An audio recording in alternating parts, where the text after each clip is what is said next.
উপকার করার পরে কথা ছিল সে আবার উপকার ফিরাইয়া দেবে, কৃতজ্ঞতা দেখাবে। এখন আমরা কৃতজ্ঞ মানুষ পাই বড়ই কম। তুমি সৃষ্টির সেরা, আসলে থাকতে পারো নাই।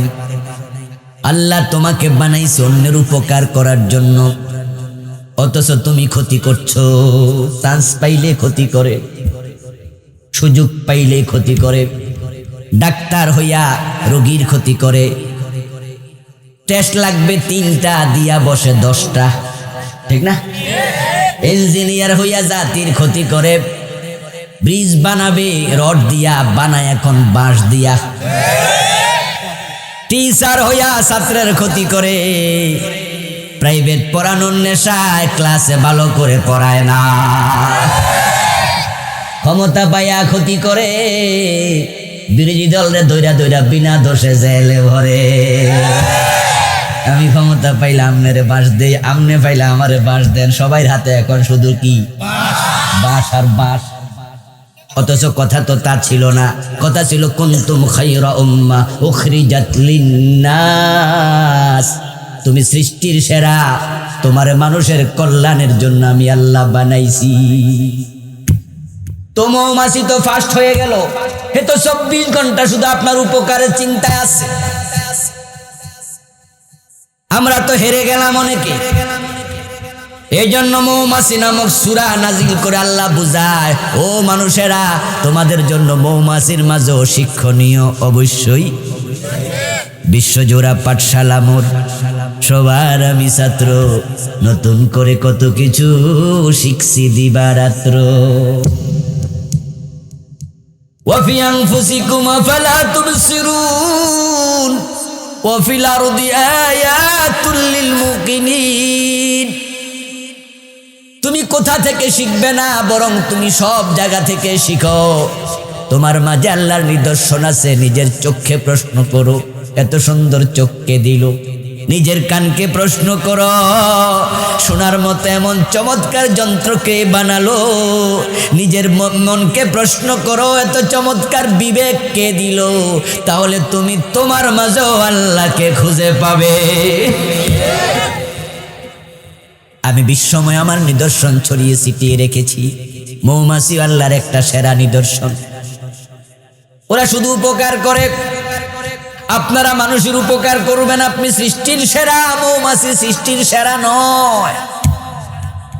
হাসরের দিন বলিবেন, খোদা হে আদম সন্তান, তুমি মোর সেবা করো নাই, যবে চিনু রোগে অজ্ঞান। বলিবে মানুষ, হে প্রভু কর্তার, আমরা কেমন লইব তোমার পরিচর্যার ভার। বলিবেন, খোদা দেখুনি মানুষ কেঁদেছে রোগের ঘরে, তারি শুশ্রূষা করিলে তুমি সেটাই পাইতে মোরে। এটা সহিহ বুখারীর হাদিস, একজন কবি কাব্যিক অনুবাদ করছে। আবার হাদিসটা হচ্ছে হাদিসে কুদসি, এটা কোনো কবির বানানো কবিতা নয়। হাসরের দিন আল্লাহ বলবে, মানুষের সেবার জন্য বানাইছি, কতটুকু সেবা করেছ জবাব দেও। খাবার চেয়েছিলাম, খাবার কেন দেওনি আমাকে? অসুস্থ ছিলাম, কেন আমার সেবা করনি? মানুষ বলবো, ও প্রভু, আপনার সেবা আমরা কেমনে করব, আপনারে কিভাবে খাওয়াবো? জবাবে আল্লাহ বলবেন, ওই অসুস্থ মানুষকে সেবা করলে, দরিদ্র মানুষকে খাওয়ালে, তার মাঝে তুমি আমাকেই পেতে। আল খালকু কুল্লুহুম ইয়ালুল্লাহ। একটি হাদিস হলো, তামাম মাখলুকাত আল্লাহর পরিবারের সদস্য। ও বন্ধু, আমি যদি আমার পরিবারের সদস্য, আমার সন্তানকে নিয়ে আপনাদের এখানে মাহফিল আজকে আসতাম, চেয়ারম্যান সাহেব যদি আমার ছেলের কাছে পাই একটু আদর করত, পকেট থেকে 100 টাকার নোট একটা বাইর করে দিত, আমি যদি দেখতাম, আমি বেজার হইতাম না খুশি হতাম? আরে আমার ছেলের স্যার আদর করছে, এই চেয়ারম্যান সাহেবের কথা আগামী 6 মাস, 1 বছর, 2 বছর আমার মনে থাকতো। আর একবার দেখা হইলে মনে করতাম আমার ছেলের উনি আদর করছিল, গিফট দিছিল। আল খালকু কুল্লুহুম ইয়ালুল্লাহ। তুমি আল্লাহকে সেবা করতে পাবে না, কিন্তু আল্লাহর পরিবারের সদস্য জমিনে আছে না নাই? ওদের সেবা করো, আল্লাহ খুশি হবে। কারণ মাখলুকগুলো বানাইছে কে? কথা বলে না কেন ভাইরা? কে বানাইছে? ওই কুত্তা নিকৃষ্ট মাখলুক। কুকুর থাকলে ফেরেশতা পর্যন্ত যায় না, সে কুকুরকে একটু পানি খাওয়াইছে। আল্লাহ একজন চরিত্রহীনা নারী, বেশ্যা নারীকে ক্ষমা করেছে, জান্নাত দিয়েছে শুধু কুকুরকে পানি খাওয়ানোর কারণে। এমন হাদিসও। আবার একটি বিড়ালকে বেঁধে রেখেছে এক মহিলা, সহিহ বুখারীতে এসেছে, বেঁধে রেখে মহিলা কোথাও চলে গেছে। ওই বিড়ালটা বেঁধে থাকা অবস্থায় মরে গেছে। 3-4 দিন 5 দিন 10 দিন মহিলা আসে নাই, বিড়ালটাও খেতে পায় নাই। আল্লাহ তার উপর নারাজ হয়েছে, তাকে জাহান্নামে ফেলে দিয়েছে। বিড়ালটাকে ছেড়ে দিতি তাহলে পোকামাকড় খাইয়াও বাঁচতে পারতো। তুই বানলি আমার মাখলুকরে, তোকে মারার অধিকার দিল কে? কুনতুম খায়রা উম্মাহ উখরিজাত লিন-নাস, পরোপকার করবেন আপনি, জান্নাত পাবেন তাড়াতাড়ি। রাসূলুল্লাহ সাল্লাল্লাহু আলাইহি ওয়াসাল্লাম জান্নাতে ঢুকলেন মেরাজের রাতে। তিনি বলছেন, দাখালতুল জান্নাহ ওয়া রাআইতু ফিহা রাজুলান ইয়াতাকাল্লাবু। আমি জান্নাতে ঢুকে দেখি আল্লাহর এক বান্দা জান্নাতের এখানে সেখানে হাঁটাচলা করছে, বিচরণ করছে। তাকে আমি যেখানে যাই জান্নাতের সেখানে দেখতে পাই। জিবরিল আমিনকে প্রশ্ন করলাম, আল্লাহর এই বান্দা কোন নেকামলের কারণে পুরা জান্নাতে ঘোরার সুযোগ পেল? ওই আমলটা আমি জানবো, আমার উম্মতকে দুনিয়ায় গিয়ে জানাবো, আমার উম্মতরাও যেন এই জান্নাত পুরা উন্মুক্ত পায়। জিবরিল আমিন বললেন, ইয়া রাসূলুল্লাহ, অনেক বড় নেক আমল করার কারণে সে জান্নাত পায় নাই। দাখালাল জান্নাতা ফি শাজারাতিন কাতাহান যারিত তারিকি তুযিন্নাস। সে ছোট্ট একটা নেক আমল করছে আর আল্লাহ খুশি হয়ে জান্নাত দিছে। ওই নেক আমলটা হলো, রাস্তার মোড়ে একটা গাছ ছিল, অপরিচিত পথিক অন্ধকার রাতে চলতে গিয়ে ধাক্কা খেয়ে ব্যথা পেত। ওই লোকটা গাছটা কেটে রাস্তাটা উন্মুক্ত করে দিয়েছে। মানব সেবার কারণে আল্লাহ পুরা জান্নাত তার জন্য খুলে দিছে। এই জন্য যে যেখানে সুযোগ পান মানুষের উপকার করবেন, ক্ষতি নয়। ক্ষতি করার জন্য আল্লাহ আপনাকে বানাই নাই। যদি আপনি অন্যের ক্ষতি করেন তাহলে প্রমাণ হলো আপনার সৃষ্টির উদ্দেশ্যটাকে আপনি নিজে ব্যাহত করছেন, নষ্ট করছেন। আর মনে রাখবেন, সৃষ্টির উদ্দেশ্য ব্যাহত হওয়ার মানে হলো আপনি ডাস্টবিনে যাওয়া। খুব ভালো করে শোনেন, এই মোবাইল যে বানাইছে, সে বানাইছে এটা দিয়ে কথা কওয়া যাবে। যদি এই মোবাইল কথা না কয়, বন্ধ হয়, আমি ফেলে দেব ডাস্টবিন, এর দাম আর নাই। এ গড়ি যে বানাইছে সময় দেওয়ার জন্য বানাইছে, সময় দেয়া বন্ধ করুক, গড়ি আর হাতে থাকবে না, ফেলে দেব। এই মাইক যে বানাইছে আওয়াজ বড় করার জন্য বানাইছে, আওয়াজ বড় করবে না, ফেলে দেব। আল্লাহ আপনারে যে জন্য বানাইছে আপনি সেটা করবেন না, আল্লাহ আপনাকে জাহান্নামে ফেলে দেবেন। তোর মতো মাখলুক আমার দরকার।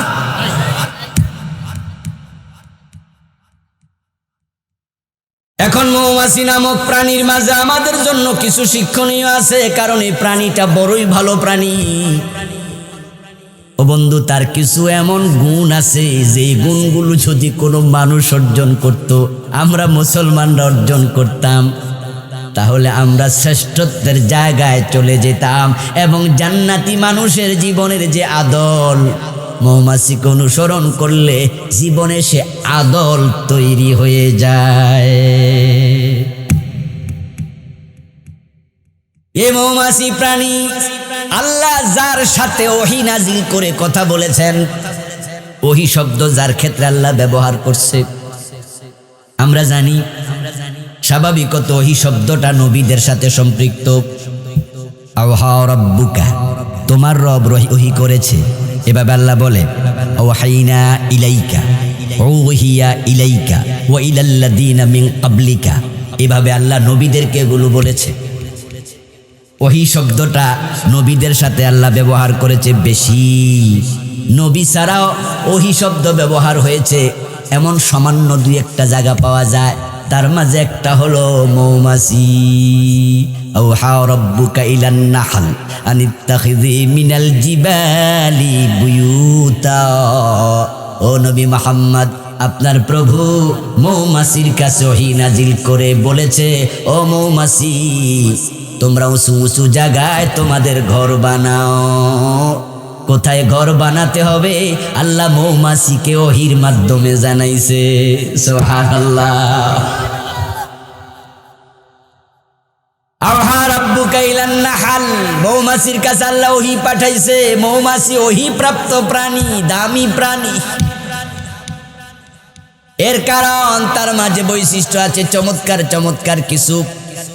আমি 36 নম্বর আয়াতের ব্যাখ্যা যাওয়ার আগে সে বিষয়ে কথা বলে তারপরে সময় পেলে ব্যাখ্যাও করব ইনশাআল্লাহ।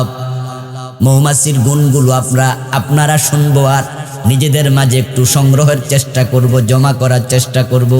1 নাম্বার গুণ মৌমাছি কখনো ময়লা জায়গায় বসে না। মৌমাছি হলো একমুখী প্রাণী। মধু আছে যেখানে, মিষ্টি আছে যেখানে, মৌমাছি সেখানে। টয়লেটে কোনোদিন মৌমাছিকে দেখবেন না। মৌমাছি নোংরা জায়গায় যায় না। যদি কোনোদিন দেখেন কোনো মৌমাছি নোংরা জায়গায় গেছে, তাহলে বুঝে নেবেন সে পথ ভুল করেছে। মৌমাছি নিয়ে গবেষণা করে একজন প্রাচ্যের বিজ্ঞানী অনেক আগে, সম্ভবত 1974 সনের দিকে, মৌমাছি নিয়ে গবেষণা করে তিনি নোবেল প্রাইজ পেয়েছিলেন। মাইকেল ফন প্রক্স ছিল তার নাম। তার গবেষণা আমি একটু পড়লাম। সেখানে তিনি লিখেছেন, কোনো মৌমাছি যদি ময়লায় বসে, এই মৌমাছি আর মৌচাকে ফিরে যেতে পারে না।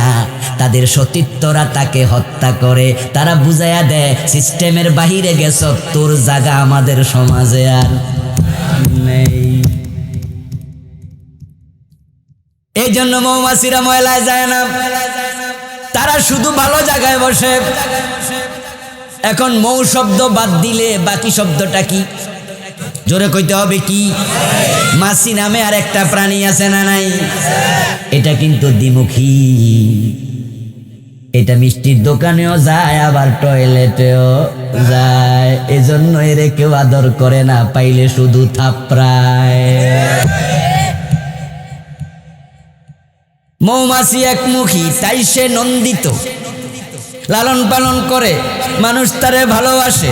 মৌমাছি যদি ঘরে ঢোকে, বাচ্চারা লাঠি হাতে লয়, বাচ্চার মা কয়, এই মারিস না, দরজাটা খুলে দে, জাগা, ঠিক না?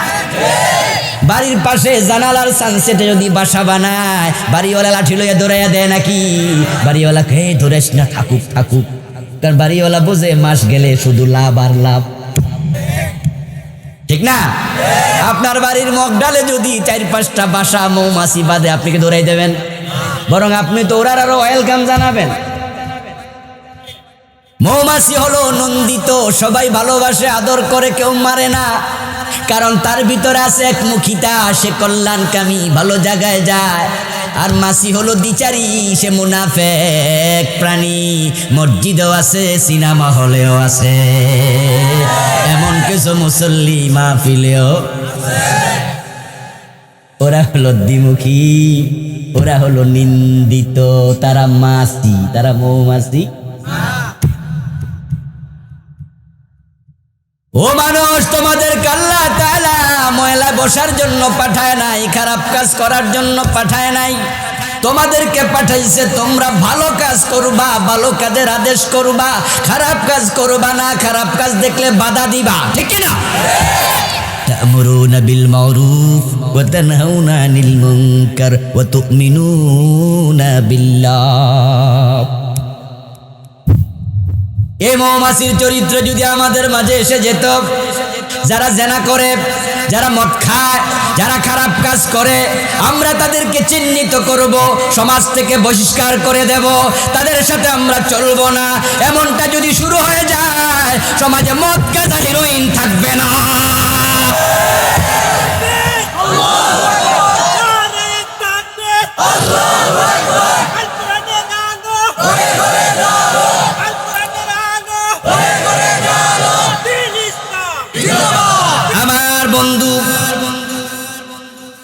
আচ্ছা, যারা সুদ খায়, সুদে টাকা লাগায়, সমাজের লোকেরা কি জানে না কেরা সুদ খায়?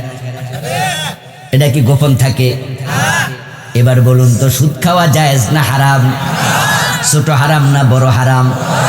৭৩ গুনার মাঝে সবচেয়ে ছোটটা হলো নিজের মায়ের সাথে। এখন যদি আমরা মৌমাছির মতো হতাম, যে সুদখোর তার মাইয়াকেও বিয়ে করাবে না, তার ছেলের কাছে মেয়ে বিয়ে দেবে না, সুদখোরকে মসজিদের সভাপতি সেক্রেটারি বানানো হবে না, সুদখোর মেম্বার চেয়ারম্যান হইতে পারবে না। ওই মৌমাছি যেমন ময়লায় বসলে তার সমাজের বাহির করে দেয়, ধাক্কায়া ঠেলে দেয়, আমাদের এখানে আসিস না, তুই ওখানে গেছস, ওখানে থাক, জোর করে ঢুকবি, মাইরা ফেলবো। মুসলমান যদি অন্যায়কারীকে প্রতিরোধ করত, কোন সুদখোর, কোন জালেম নেতা হইতে পারত না। ঠিক না? ঠিক না ভাই? এখন আমরা মৌমাছি হতে পারি না, অনেকে হইছি শুধু মাছি। এজন্য ফেরেশতাও আছে লাঠি লইয়া রেডি। আর যারা আপনারা হবেন মৌমাছির মতো, সিদ্ধান্ত নিয়েছেন, আমি মাহফিলের সভাপতি হয়েছি, মাহফিলের সেক্রেটারি হয়েছি, মাহফিলের প্রধান অতিথি হয়েছি, মাহফিলের বিশেষ অতিথি হয়েছি, এই আমি আজীবন কোনোদিন আর গানের সভাপতি সেক্রেটারি অতিথি হব না। তাহলে আপনি হয়েছেন মৌমাছি। কিন্তু আপনি মাহফিল আইসা অতিথি, মাহফিল আইসা সভাপতি, পরের দিন আবার মমতাজ বেগমের গানও সভাপতি, ওখানেও আপনি অতিথি, তাহলে আপনি মৌমাছি না মাছি?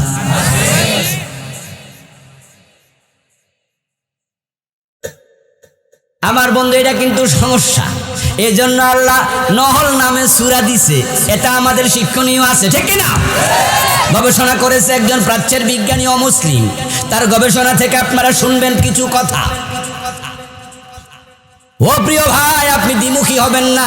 দ্বিমুখী যারা হয় তাদেরকে বলে মুনাফেক, আর যারা একমুখী তারাই হয় মুমিন। মুমিন জান্নাতি, মুনাফেক হলো জাহান্নামী। মুনাফেকের জায়গা জাহান্নামে, নমরুদ ফেরাউনেরও নিচে। যেই মানি ব্যাগ থেকে, যেই পকেট থেকে, যেই দোকানের ক্যাশ থেকে মাহফিলের জন্য, মসজিদের জন্য চাঁদা দিছি, ওই দোকানের ক্যাশ থেকে, ওই মানি ব্যাগ থেকে, ওই পকেট থেকে গানে চাঁদা দিতে পারি না, আমি দ্বিমুখী হব না। মুসলমানরা যদি এই সিদ্ধান্ত নিত, তাহলে গান করার জন্য পোলাপান টাকাই পাইত না। দেশের গানগুলো এমনি বন্ধ হয়ে যেত। আমরা যারা মসজিদে যাই জুমার দিন, 2 পায়ে হেঁটে মাহফিলে আসি, যেই 2 পায়ে হেঁটে, ওই 2 পায়ে হেঁটে আমি কেমনে সিনেমা হলে যাই? যদি বাংলাদেশের মুসলমানের সন্তানরা সিদ্ধান্ত নিত, যেই পায়ে হেঁটে জুমার নামাজে গিয়েছি, ওই পায়ে হেঁটে আমি সিনেমা হলে যেতে পারি না, আমি একমুখী হয়ে গেলাম, তাহলে বাংলাদেশের সিনেমা হল বন্ধ হইতে 2 মাসও লাগবে না, লাল বাতি জ্বলে যাবে। 90% মুসলমান, ওই 90% যদি সিদ্ধান্ত নেয় সুদ খাবো না, সিনেমা হলে যাব না, অন্যায় করব না, 10% কাফের এমনি তারের মতো সোজা হয়ে যাবে।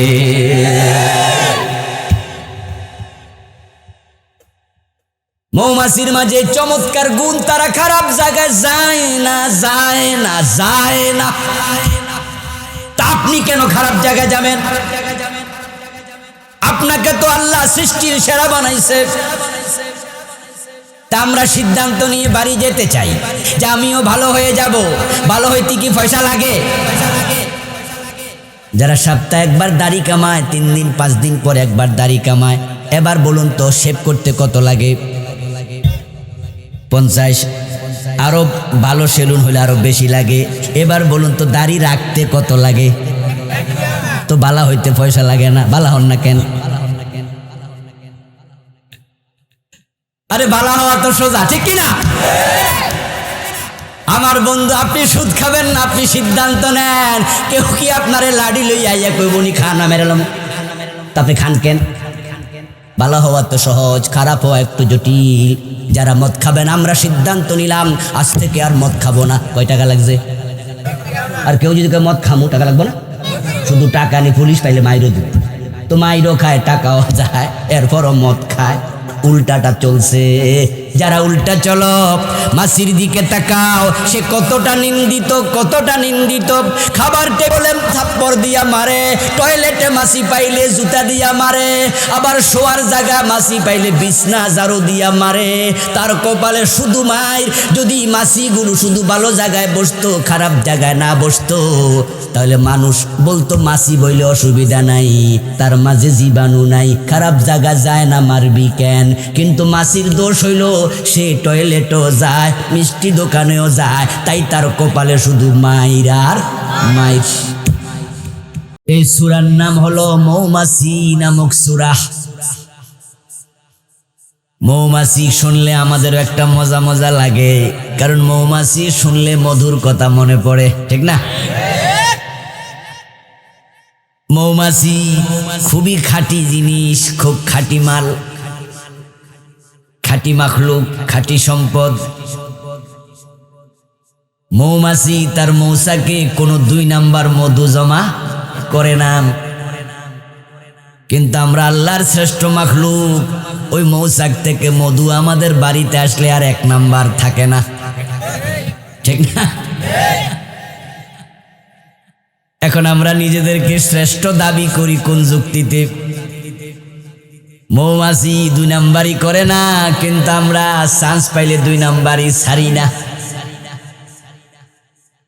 তাই যারা মধু বিক্রেতা তারা মধু দোকানে লিখে রাখে 1 নাম্বার খাঁটি মধু পাওয়া যায়। আমি আশ্চর্য হই, খাঁটি মধু শব্দটা লেখা দরকার কি? কারণ কোন মৌমাছি মৌচাকে 2 নাম্বার মধু জমা করছে কোনোদিন? তো খাঁটি লিখবেন কেন? মধু কি বানানোর জিনিস নাকি? আসলেও বাস্তব, এই মধুমক্ষিকা মৌমাছি তারা আসলে ভালো, আসলে খাঁটি, আসলে খাঁটি সম্পদ। এই জন্য আল্লাহ তাআলা ওই মৌমাছির নামে কোরআনে একটা সূরার নাম রেখে দিয়েছেন, সুবহানাল্লাহ। মৌমাছি নামক সূরা নাজিল করে আল্লাহ তাআলা আমাদেরকে বুঝালেন, এই মৌমাছির মাঝে নিশ্চয়ই তোমাদের জন্য কিছু শিক্ষণীয় আছেই, কিছু নিদর্শন আছে মৌমাছির মাঝে। আফালা ইয়াতাদাব্বারুনাল কুরআন আম আলা কুলুবিন আকফালুহা। আল্লাহ তাআলা কোরআনটাকে তেলাওয়াত করে গিলাফ বেঁধে তাকে রেখে দেওয়ার জন্য নাজিল করেন নাই। তিনি বললেন, তারা কি কোরআন নিয়ে গবেষণা করে না? তাদের অন্তরে কেউ কি তালা লাগাইয়া দিছে নাকি? কোরআন শুধু তেলাওয়াতের কিতাব না, গবেষণারও কিতাব।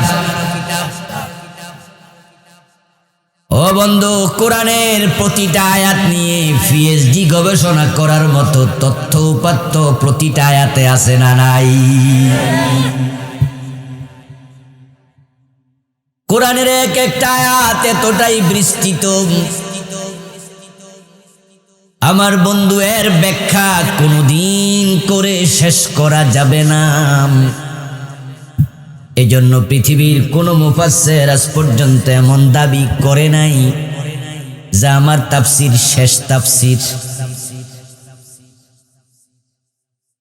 বরং এমন দাবি করার সাহসও কারো নাই।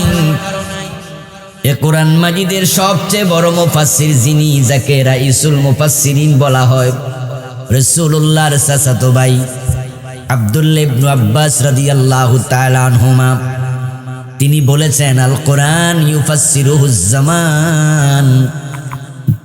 কোরআন এমন এক কিতাব, সময় এটার ব্যাখ্যা করবে। অর্থাৎ সময় যত আগাবে কোরআনের নতুন নতুন ব্যাখ্যাও হবে, কারণ কোরআনের সাথে বিজ্ঞানের সম্পর্ক আছে না নাই? কথা বলতে হবে, আছে না নাই? এখন বিজ্ঞানের গবেষণা শেষ না আরো চলবে? তাহলে কোরআন তো বিজ্ঞানের উৎস, কোরআনের গবেষণা কিয়ামত পর্যন্ত চলবে। এই কোরআন এমন এক কিতাব যেটার প্রতিটা শব্দ নিয়ে শত শত বছর গবেষণা চলতে পারে।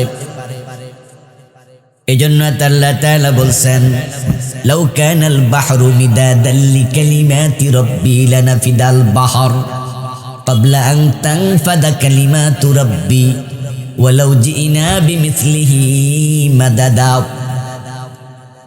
সমুদ্রের সব পানি যদি কালি হয়ে যায় আর ওই কালি কলম দিয়া ভরে ভরে কোরআনের ব্যাখ্যা লেখা শুরু হয়, সমুদ্রের পানি কালি যেগুলো সব শুকিয়ে যাবে, কিন্তু কোরআনের ব্যাখ্যা লেখা শেষ হবে না।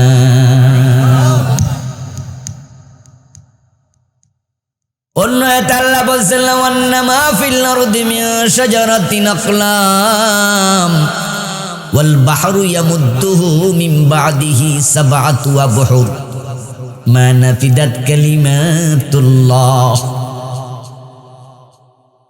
পৃথিবীতে যত পানি আছে সব সমুদ্রের পানি যদি 7 গুণ বৃদ্ধি করা হয়, কয় গুণ? বিজ্ঞানীরা এমনি বলে পৃথিবীর 4 ভাগের মাঝে 1 ভাগ হলো মাটি, 3 ভাগ হলো পানি। কি পরিমাণ পানি সমুদ্রে আছে মানুষ আন্দাজও করতে পারবে না। আল্লাহ বলেন, এই সমুদ্রের পানি যদি 7 গুণ বৃদ্ধি হয়ে যায় আর পৃথিবীতে যত গাছ আছে সব গাছ কলম হয়ে যায়, তারপর ওই কলম দিয়ে ওই কালি দিয়া সমুদ্রের পানিরে কালি বানায়া যদি আল্লাহর কালামের ব্যাখ্যা লেখা শুরু হয়, মা নাফিদাত কালিমাতুল্লাহ, আল্লাহর কালামের ব্যাখ্যা শেষ হবে না।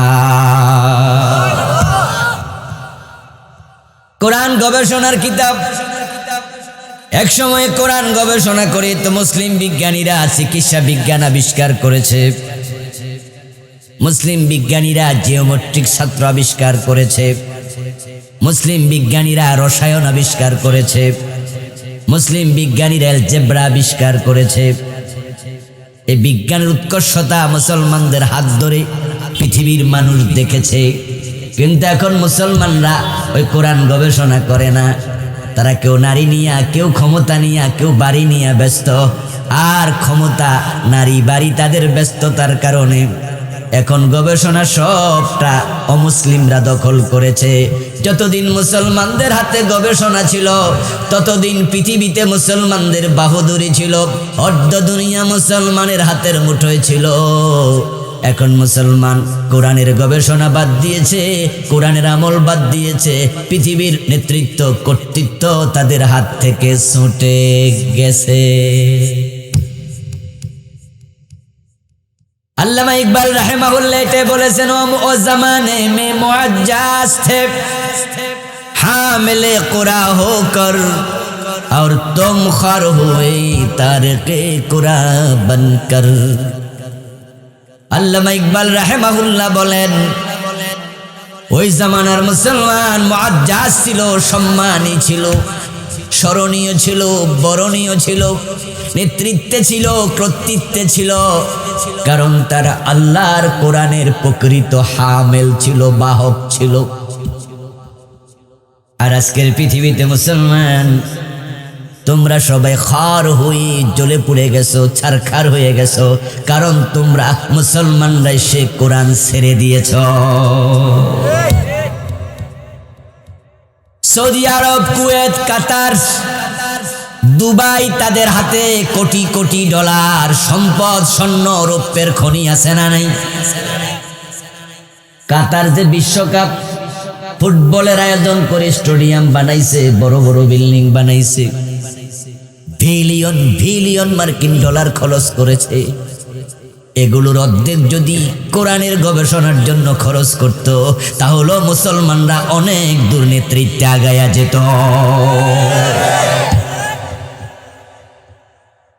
সূরাতুন নাহাল, মৌমাছি নামক সূরা, এর মাঝে আছে গবেষণার উপাদান, এর মাঝে আছে গবেষণার তথ্য এবং তথ্য।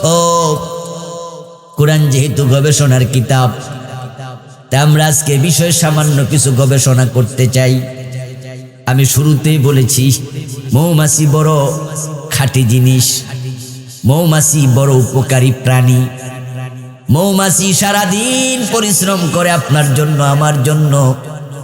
শত শত ফুলে ঢো দেয়, সামান্য সামান্য মধু মুখে নিয়ে তারপরে মৌচাকে আল্লাহর শ্রেষ্ঠ মাখলুক মানুষগুলোর জন্য জমা করে। ওরা বড় পরোপকারী। আল্লাহ কোরআন মাজিদে বলছেন, কুনতুম খায়রা উম্মাহ উখরিজাত লিন্নাস।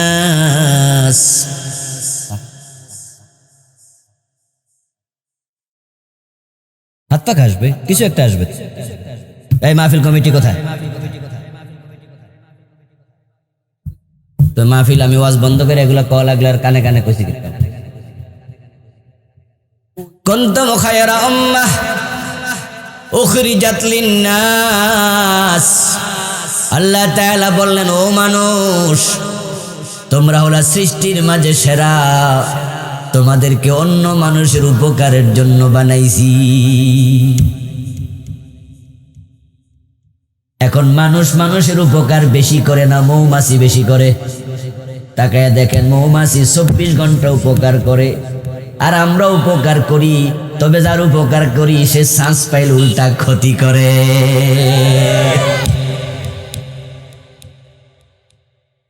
উপকার করার পরে কথা ছিল সে আবার উপকার ফিরাইয়া দেবে, কৃতজ্ঞতা দেখাবে। এখন আমরা কৃতজ্ঞ মানুষ পাই বড়ই কম। তুমি সৃষ্টির সেরা, আসলে থাকতে পারো নাই। আল্লাহ তোমাকে বানাইছে অন্যের উপকার করার জন্য, অথচ তুমি ক্ষতি করছো। চান্স পাইলে ক্ষতি করে, সুযোগ পাইলে ক্ষতি করে। ডাক্তার হইয়া রোগীর ক্ষতি করে।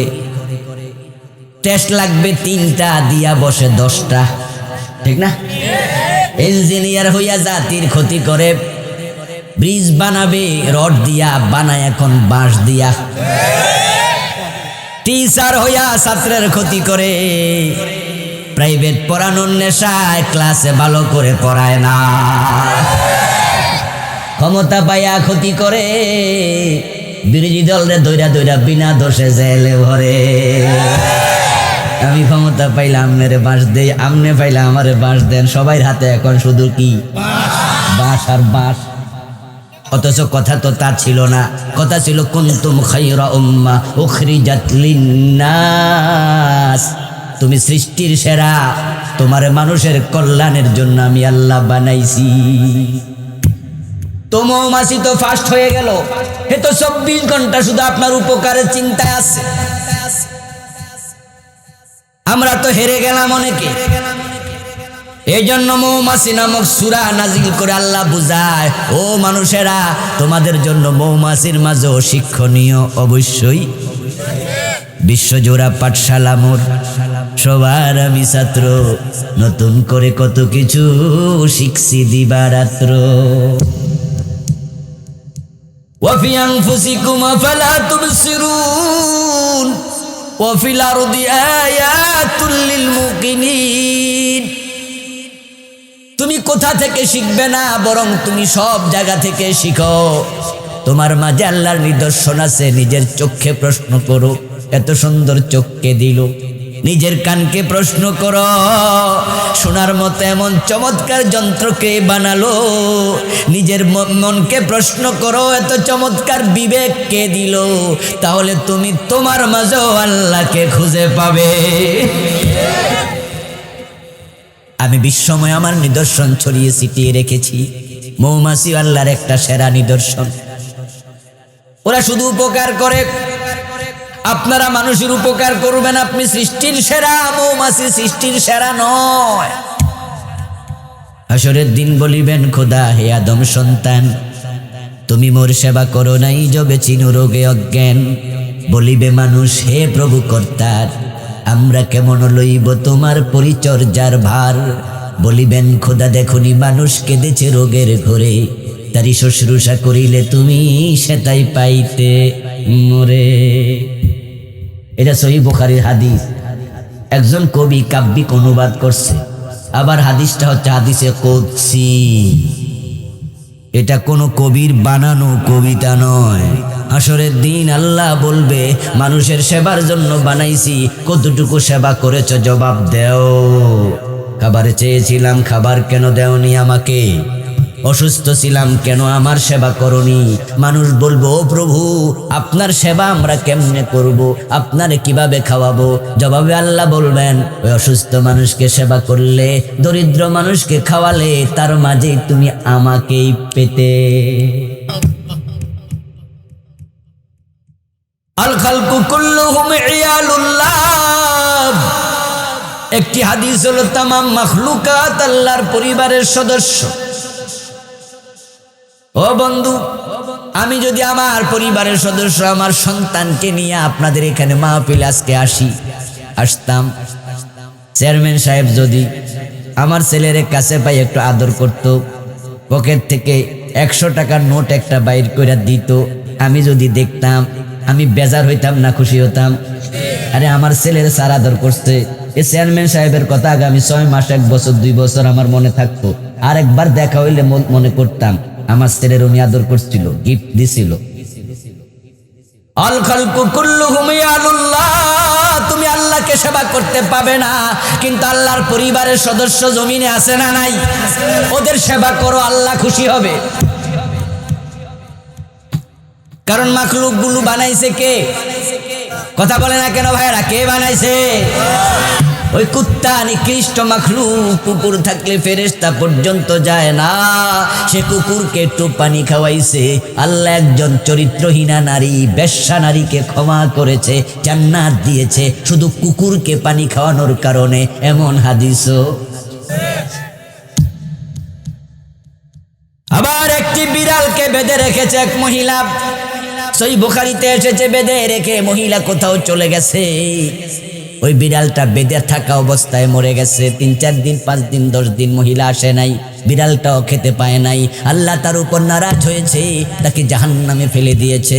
বিড়ালটাকে ছেড়ে দিতি, তাহলে পোকামাকড় খাইয়াও বাঁচতে পারতো। তুই বানলি আমার মাখলুকরে, তোকে মারার অধিকার দিল কে? কুনতুম খায়রা উম্মাহ উখরিজাত লিন-নাস, পরোপকার করবেন, আপনি জান্নাত পাবেন তাড়াতাড়ি। রাসূলুল্লাহ সাল্লাল্লাহু আলাইহি ওয়াসাল্লাম জান্নাতে ঢুকলেন মেরাজের রাতে। তিনি বলছেন, দাখালতুল জান্নাহ ওয়া রাআইতু ফিহা রাজুলান ইয়াতাকাল্লাবু। আমি জান্নাতে ঢুকে দেখি আল্লাহর এক বান্দা জান্নাতের এখানে সেখানে হাঁটা চলা করছে, বিচরণ করছে। তাকে আমি যেখানে যাই জান্নাতের সেখানে দেখতে পাই। জিবরিল আমিনকে প্রশ্ন করলাম, আল্লাহর এই বান্দা কোন নেকামলের কারণে পুরা জান্নাতে ঘোরার সুযোগ পেল? ওই আমলটা আমি জানবো, আমার উম্মতকে দুনিয়ায় গিয়ে জানাবো, আমার উম্মতরাও যেন এই জান্নাত পুরা উন্মুক্ত পায়। জিবরিল আমিন বললেন, ইয়া রাসূলুল্লাহ, অনেক বড় নেকামল করার কারণে সে জান্নাত পায় নাই। দাখালাল জান্নাতা ফি শাজারাতিন কাতাহান যারিত তারিকি তুযিন্নাস। সে ছোট্ট একটা নেকামল করছে আর আল্লাহ খুশি হয়ে জান্নাত দিছে। ওই নেকামলটা হলো, রাস্তার মোড়ে একটা গাছ ছিল, অপরিচিত পথিক অন্ধকার রাতে চলতে গিয়ে ধাক্কা খেয়ে ব্যথা পেত।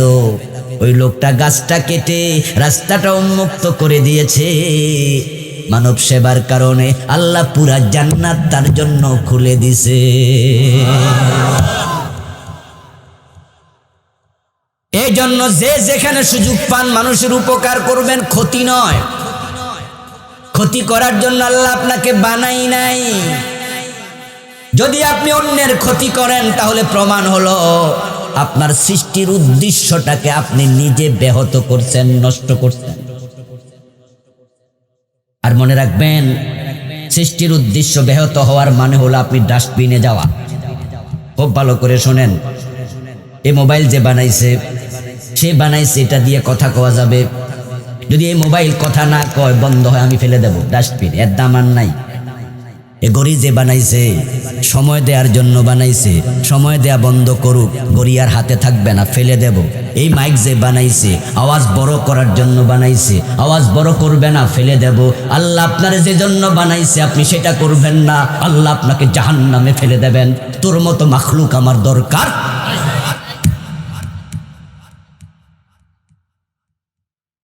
এখন মৌমাছি নামক প্রাণীর মাঝে আমাদের জন্য কিছু শিক্ষণীয় আছে, কারণ এই প্রাণীটা বড়ই ভালো প্রাণী। ও বন্ধু, তার কিছু এমন গুণ আছে যে গুণগুলো যদি কোনো মানুষ অর্জন করত, আমরা মুসলমানরা অর্জন করতাম, তাহলে আমরা শ্রেষ্ঠত্বের জায়গায় চলে যেতাম এবং জান্নাতি মানুষের জীবনের যে আদল, মৌমাছিকে অনুসরণ করলে জীবনে সে আদল তৈরি হয়ে যায়। এ মৌমাছি প্রাণী আল্লাহ যার সাথে ওহী নাজিল করে কথা বলেছেন, ওহী শব্দ যার ক্ষেত্রে আল্লাহ ব্যবহার করছে, আমরা জানি স্বাভাবিকত ওহী শব্দটা নবীদের সাথে সম্পৃক্ত। আওহা রাব্বুকা, তোমার রব ওহী করেছে।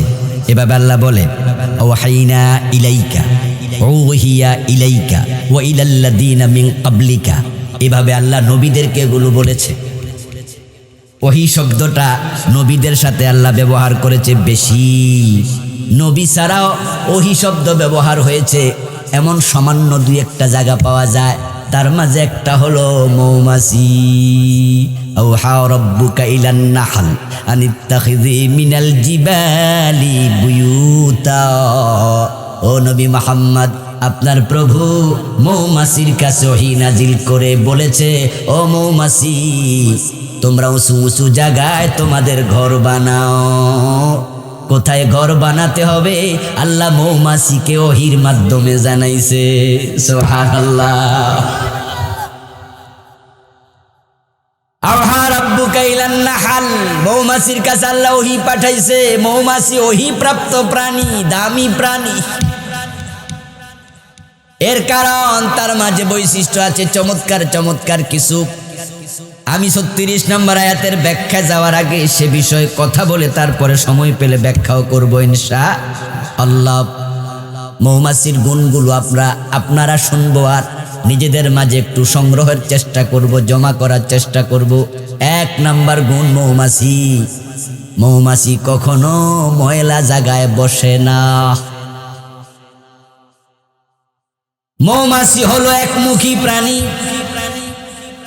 মধু আছে যেখানে, মিষ্টি আছে যেখানে, মৌমাছি সেখানে। টয়লেটে কোনোদিন মৌমাছিকে দেখবেন না। মৌমাছি নোংরা জায়গায় যায় না। যদি কোনোদিন দেখেন কোনো মৌমাছি নোংরা জায়গায় গেছে, তাহলে বুঝে নেবেন সে পথ ভুল করেছে। মৌমাছি নিয়ে গবেষণা করে একজন প্রাচ্যের বিজ্ঞানী অনেক আগে, সম্ভবত ১৯৭৪ সনের দিকে, মৌমাছি নিয়ে গবেষণা করে তিনি নোবেল প্রাইজ পেয়েছিলেন। মাইকেল ফন প্রক্স ছিল তার নাম। তার গবেষণা আমি একটু পড়লাম। সেখানে তিনি লিখেছেন, কোন মৌমাছি যদি ময়লায় বসে, এই মৌমাছি আর মৌচাকে ফিরে যেতে পারে না। তাদের সতীর্থরা তাকে হত্যা করে। তারা বুঝাইয়া দেয়, সিস্টেমের বাহিরে গেছ, তোর জায়গা আমাদের সমাজে আর নেই। এই জন্য মৌমাছিরা ময়লায় যায় না, তারা শুধু ভালো জায়গায় বসে। এখন মৌ শব্দ বাদ দিলে বাকি শব্দটা কি? জোরে কইতে হবে কি? মাছি নামে আর একটা প্রাণী আছে না নাই? এটা কিন্তু দ্বিমুখী। এটা মিষ্টির দোকানেও যায়, আবার টয়লেটেও যায়। এজন্য এরে কেউ আদর করে না, পাইলে শুধু থাপড়ায়। মৌমাছি একমুখী, তাই সে নন্দিত, লালন পালন করে, মানুষ তারে ভালোবাসে। মৌমাছি যদি ঘরে ঢোকে, বাচ্চারা লাঠি হাতে লয়, বাচ্চার মা কয়ে মারিস না, দরজাটা খুলে দে, জাগা, ঠিক না? বাড়ির পাশে জানালার সানসেটে যদি বাসা বানায়, বাড়িওয়ালা লাঠি লইয়া দৌড়াইয়া দেয় নাকি? বাড়িওয়ালা কে ধরেস না, থাকুক থাকুক। কারণ বাড়িওয়ালা বোঝে মাস গেলে শুধু লাভ আর লাভ, ঠিক না? আপনার বাড়ির মগডালে যদি ৪-৫টা বাসা মৌমাছি বাঁধে, আপনি কি দৌড়াই দেবেন? বরং আপনি তো ওরার আরো ওয়েলকাম জানাবেন। মৌমাছি হলো নন্দিত, সবাই ভালোবাসে, আদর করে, কেউ মারে না। কারণ তার ভিতরে আছে একমুখিতা, সে কল্যাণকামী, ভালো জায়গায় যায়। আর মাসি হলো দ্বিচারী, সে মুনাফেক প্রাণী। মসজিদেও আছে, সিনেমা হলেও আছে, এমন কিছু মুসল্লি মাহফিলেও। ওরা হলো দ্বিমুখী, ওরা হলো নিন্দিত, তারা মাসি, তারা মৌমাছি। ও মানুষ, তোমাদের আল্লাহ তাআলা ময়লা বসার জন্য পাঠায় নাই, খারাপ কাজ করার জন্য পাঠায় নাই। তোমাদেরকে পাঠাইছে তোমরা ভালো কাজ করবা, ভালো কাজের আদেশ করবা, খারাপ কাজ করবা না, খারাপ কাজ দেখলে বাধা দিবা, ঠিক না? তা'মুরুনা বিল মারুফ ওয়া তানহাউনা আনিল মুনকার ওয়া তু'মিনুনা বিল্লাহ। এই মৌমাছির চরিত্র যদি আমাদের মাঝে এসে যেত, যারা জেনা করে, যারা মদ খায়, যারা খারাপ কাজ করে, আমরা তাদেরকে চিহ্নিত করব, সমাজ থেকে বহিষ্কার করে দেব, তাদের সাথে আমরা চলবো না। এমনটা যদি শুরু হয়ে যায়, সমাজে মদ গাঁজা হিরোইন থাকবে না।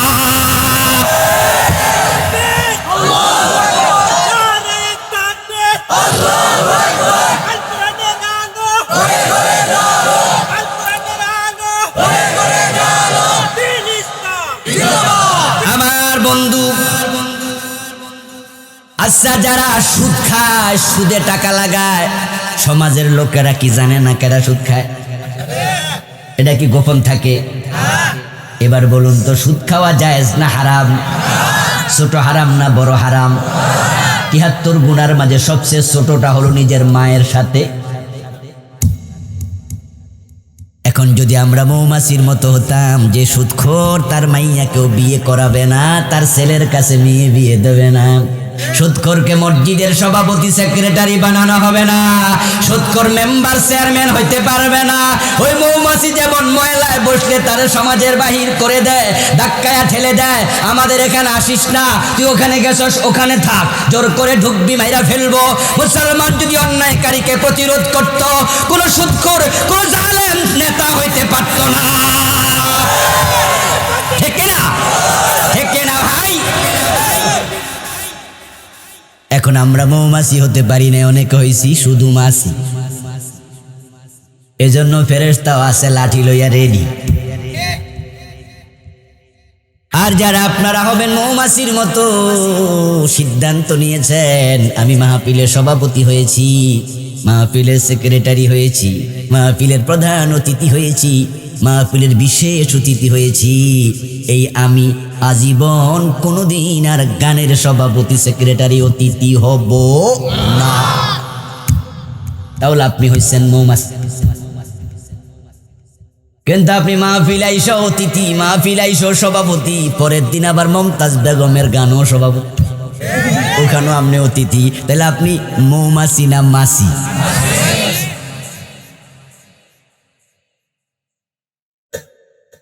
আমার বন্ধু, এটা কিন্তু সমস্যা। এই জন্য আল্লাহ নহল নামে সূরা দিছে, এটা আমাদের শিক্ষণীয় আছে, ঠিক না? গবেষণা করেছে একজন প্রাচ্যের বিজ্ঞানী অমুসলিম, তার গবেষণা থেকে আপনারা শুনবেন কিছু কথা। ও প্রিয় ভাই, আপনি দ্বিমুখী হবেন না। দ্বিমুখী যারা হয় তাদেরকে বলে মুনাফেক, আর যারা একমুখী তারাই হয় মুমিন। মুমিন জান্নাতি, মুনাফেক হলো জাহান্নামী। মুনাফেকের জায়গা জাহান্নামে, নমরুদ ফেরাউনেরও নিচে। যেই মানি ব্যাগ থেকে, যেই পকেট থেকে, যেই দোকানের ক্যাশ থেকে মাহফিলের জন্য, মসজিদের জন্য চাঁদা দিছি, ওই দোকানের ক্যাশ থেকে, ওই মানি ব্যাগ থেকে, ওই পকেট থেকে গানে চাঁদা দিতে পারি না, আমি দ্বিমুখী হব না।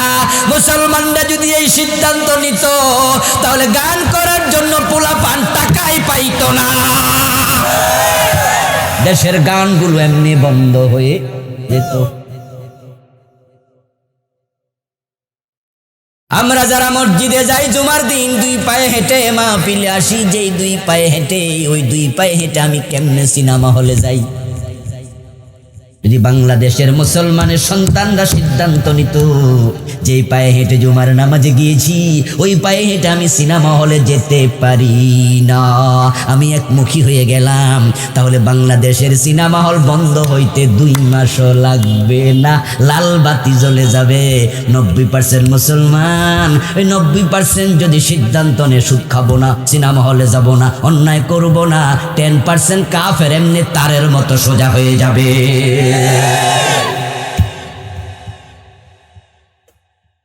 মৌমাছির মাঝে চমৎকার গুণ, তারা খারাপ জায়গায় যায় না, যায় না, যায় না। তা আপনি কেন খারাপ জায়গায় যাবেন? আপনাকে তো আল্লাহ সৃষ্টির সেরা বানাইছে। তা আমরা সিদ্ধান্ত নিয়ে বাড়ি যেতে চাই যে আমিও ভালো হয়ে যাব। ভালো হইতে কি পয়সা লাগে? যারা সপ্তাহে একবার দাড়ি কামায়, 3 দিন 5 দিন পর একবার দাড়ি কামায়, এবার বলুন তো শেভ করতে কত লাগে? 50। আরো ভালো সেলুন হলে আরো বেশি লাগে। এবার বলুন তো দাড়ি রাখতে কত লাগে? তো বালা হইতে পয়সা লাগে না, বালা হন না কেন? আরে বালা হওয়া তো সোজা, ঠিক কিনা? আমার বন্ধু, আপনি সুদ খাবেন না, আপনি সিদ্ধান্ত নেন। কেউ কি আপনারে লাডি লইয়া আইয়া কইবনি খানা মেরালাম, তা আপনি খান কেন? ভালো হওয়া তো সহজ, খারাপ হওয়া একটু জটিল। যারা মদ খাবেন, আমরা সিদ্ধান্ত নিলাম আজ থেকে আর মদ খাবো না। কয় টাকা লাগছে? আর কেউ যদি মদ খামু, টাকা লাগবে না? শুধু টাকা নিয়ে পুলিশ পাইলে মাইরও দিব। তো মাইরও খায়, টাকাও যায়, এরপরও মদ খায়। উল্টাটা চলছে। যারা উল্টা চলো, মাসির দিকে তাকাও, সে কতটা নিন্দিত, কতটা নিন্দিত। খাবার টেবিলে থাপ্পড় দিয়া মারে, টয়লেটে মাসি পাইলে জুতা দিয়া মারে, আবার শোয়ার জায়গা মাসি পাইলে বিছনা ঝাড়ু দিয়া মারে। তার কপালে শুধু মায়ের। যদি মাসিগুলো শুধু ভালো জায়গায় বসতো, খারাপ জায়গায় না বসতো, তাহলে মানুষ বলতো মাসি বইলে অসুবিধা নাই, তার মাঝে জীবাণু নাই, খারাপ জায়গা যায় না, মারবি কেন? কিন্তু মাসির দোষ হইল সে টয়লেটও যায়, মিষ্টি দোকানেও যায়, তাই তার কপালে শুধু মাইর আর মাইর।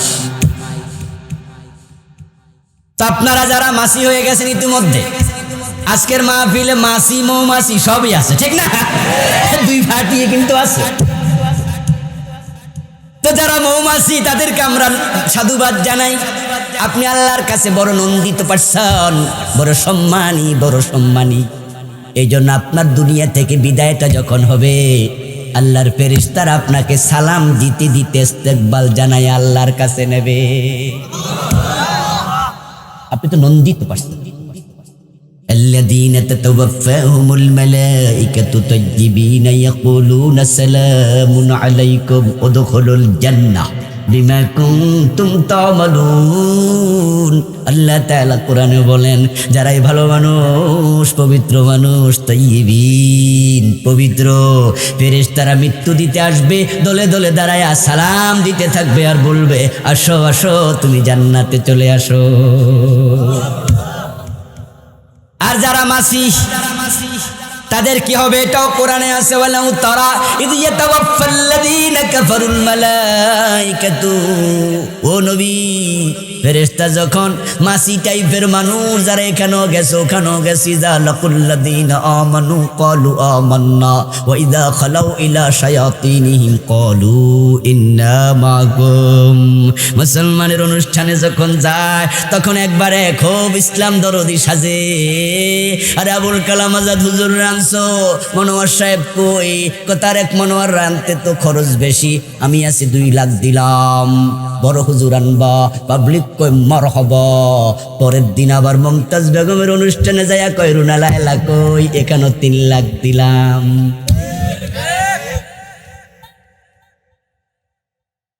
তোমার দশা কি হবে? আল্লাহ বলো, নবী, এ জাতীয় লোকের যখন জান কবজ করার জন্য ফেরেশতা আসবে, ইয়াদরিবুনা উজুহাহুম ওয়া আদবারাহুম ওয়াযুকু আযাবাল হারিক। ফেরেশতা এসে জাহান্নামের চাবুক দিয়া তার চেহারার মাঝে, পিঠের মাঝে শুধু পিটাতে থাকবে। ওই যে কইলাম, মাসি টয়লেটও লাথি খায়, জুতার বাড়ি খায়, খাবার টেবিলে থাপ্পড় খায়, বিছনা ঝাড়ুর বাড়ি খায়, শুধু কপালে মাইর আর মাইর। এই জন্য যারা দ্বিমুখী হবেন ফেরেশতা রেডি আছে। মৃত্যুর সময় কখন আসে বলা যায় না, এখনো ভালো হওয়ার সুযোগ আছে না নাই? মৌমাছির দ্বিতীয় গুণ হলো মৌমাছি দল বেঁধে চলে। এটা মুসলমানদের জন্য এখন খুব খুব খুব দরকার, কারণ পৃথিবীতে মুসলমানের মতো বিচ্ছিন্ন জাতি আর নাই। বিচ্ছিন্নতার কারণে মুসলমান তামাম দুনিয়ায় মাইর খাচ্ছে। মৌমাছি কখনো বিচ্ছিন্নভাবে চলে না। দেখবেন গাছের মাঝে মৌমাছির বাসা আছে, আপনি গাছটা কেটে দিলেন অথবা আগুন লাগায় বাসাটা ভেঙে দিলেন। এবার বলুন তো মৌমাছিগুলো এক একটা এক এক দিকে যায় না সব এক জায়গায়? তারা উড়াউড়ি করতে করতে করতে করতে আবার একসাথে হয়, কারণ প্রতিটা মৌচাকের মাঝে একটা নেত্রী থাকে, মৌরানী তাকে বলে। সে একটু বড়, ও হলো লিডার। বাকি যা থাকে 20 থেকে 80,000 বা তারও বেশি সদস্য এক একটা মৌচাকে থাকে। ওই মাইকেল পনফ্রক্স বলেছেন, উনি গবেষণা করে তো নোবেল পাইছে, বিশাল ব্যাপার। উনি বলছেন এক একটা মৌচাকে 20 থেকে 80,000 তার চেয়ে আরো বেশি সদস্য থাকে। এই সবগুলা মৌমাছি অনুসরণ করে তাদের নেতা একজন লিডারকে। এখন লিডারের নেতৃত্বে তারা এক জায়গায় একত্রিত হয়। কোরআন পড়ুন এবার, আল্লাহ কি বলেছে? ওয়াতাসিমু বিহাবলিল্লাহি জামিআ ওয়ালা তাফাররাকু।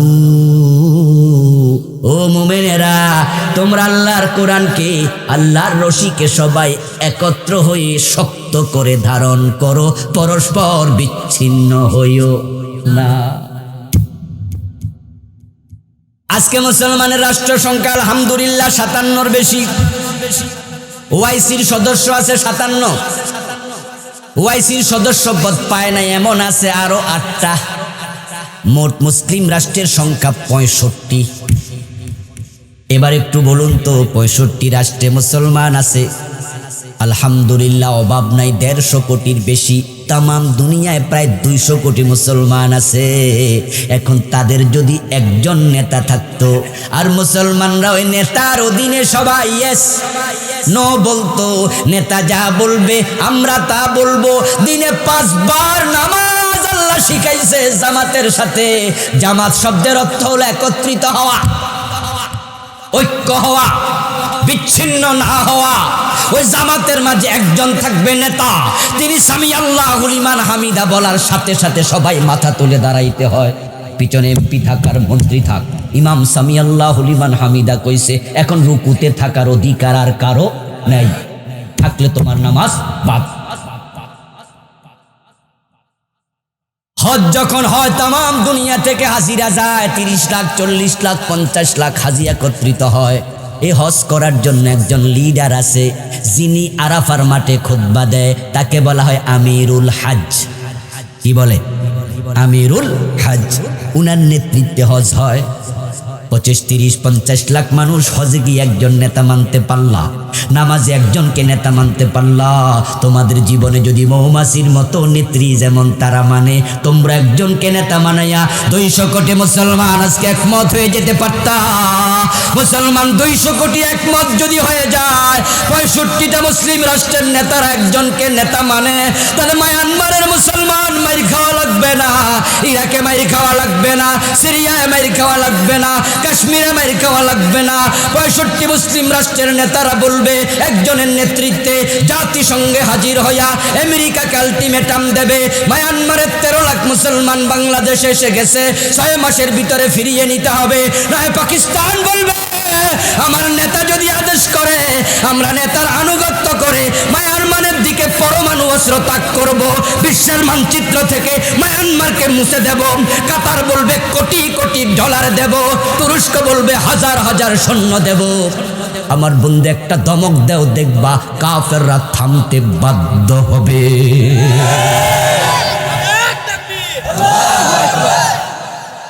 আল-ইত্তিহাদু কুওয়া, এটা একটা প্রবাদ, বাংলায় বলে একতাই বল।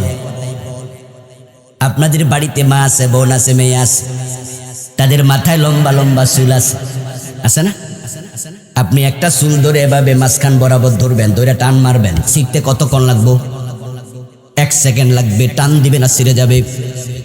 কিন্তু 20-30টা চুল একমাত্র ধরে টান মেরেন তো হাত কেটে যাবে। উল্টা, পুরা উল্টা। আপনি একটা চুল 2টা চুল ধরে টান মারেন, ছিঁড়ে যাবে মুহূর্তের ভিতরে। 20-30টা একসাথে ধরে আপনি টানতে থাকেন, 10 মিনিটও ছিঁড়বে না, পরে দেখবেন যে হাতটা কেটে গেছে। একতাই বল মৌমাছি বন্ধু কি চমৎকার, একসাথে থাকার কারণে দুষ্ট পোলাপান মৌমাছির ঢিল মারতে ডরায়, সবাই আবার একসাথে ধরবে, ঠিক না? ওরা আবার প্রতিবাদ করতে জানে। মৌমাছির মুখের মাঝে একটা করে হুল আছে। ওই মাইকেল ফন ফ্রক্স বলেছেন ওনার গবেষণায়, যদি কোনো মৌমাছি কাউকে ওই হুলটা দেয়, ওই মৌমাছিটার বাঁচে না, কিছুক্ষণ পরে মরে যাবে। তার হুল তার মৃত্যুর কারণ। তাই মৌমাছি সাধারণত হুল দিতে চায় না, বিপদে পড়লে দেয় নিজেকে বাঁচানোর জন্য। আপনি যদি ঢিল মারেন তাহলে দেখবেন মৌমাছিগুলো আপনাকে কিভাবে হুল ফুটাইয়া দিচ্ছে। হুল ফুটানোর পরে সে মরে যাবে, এটা ব্যাপার না। আত্মসম্মান আছে, তাই তাকে অত্যাচার করলে আপনাকে ছেড়ে দেবে না। আমরা মুসলমান, আমরা দুনিয়ার কল্যাণকামী, আমরা পৃথিবীর শান্তি চাই। আমাদেরকে যদি মারো, আমরা মৌমাছির মতো আত্মত্যাগ করতে জানি। আমরা প্রয়োজনে শহীদ হব, জালেমকে ছাড় দেব না। এই চিন্তা একমত হলে পৃথিবীর কোন মুসলমান মাইর খাওয়া লাগতো না।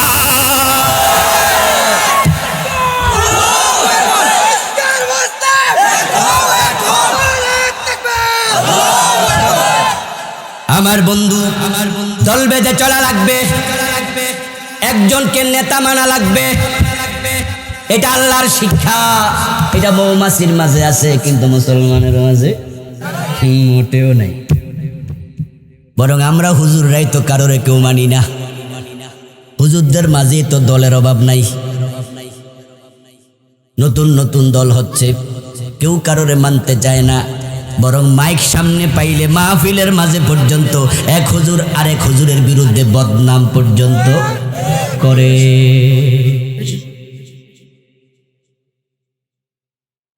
ও মিয়া, আমি তো তোমার ভাই, তুমি ভাইয়ের সমালোচনা পাবলিকের সম্মুখে করে ভাইকে শরম দাও কেন? এটা কি তোমার গীবত হয়ে যায় না? গীবত তো কবিরা গুনাহ। তুমি মানুষের সামনে কবিরা গুনাহ করছো, হাজার মানুষকে সাক্ষী করে। এখন ইউটিউবের কারণে তোমার এই গীবত বছরের পর বছর মানুষ শুনবে। একটা আলোচনা 1 কোটি 2 কোটি মানুষ শোনে, এমন চ্যানেলও আছে। এই গীবতটা কোটি মানুষ শুনেছে। তুমি তাওবা করলো তো ওই গীবত ক্ষমা পাইবা কেমনে? তুমি তো কোটি মানুষের শুনাইয়াই দিছো। এই হুজুর ওই হুজুরের বিরুদ্ধে কথা বলছে, এই আলেম ওই আলেমের বিরুদ্ধে কথা বলছে। আলেমদের বিভক্তির কারণে বাংলাদেশের দিকে তাকাও।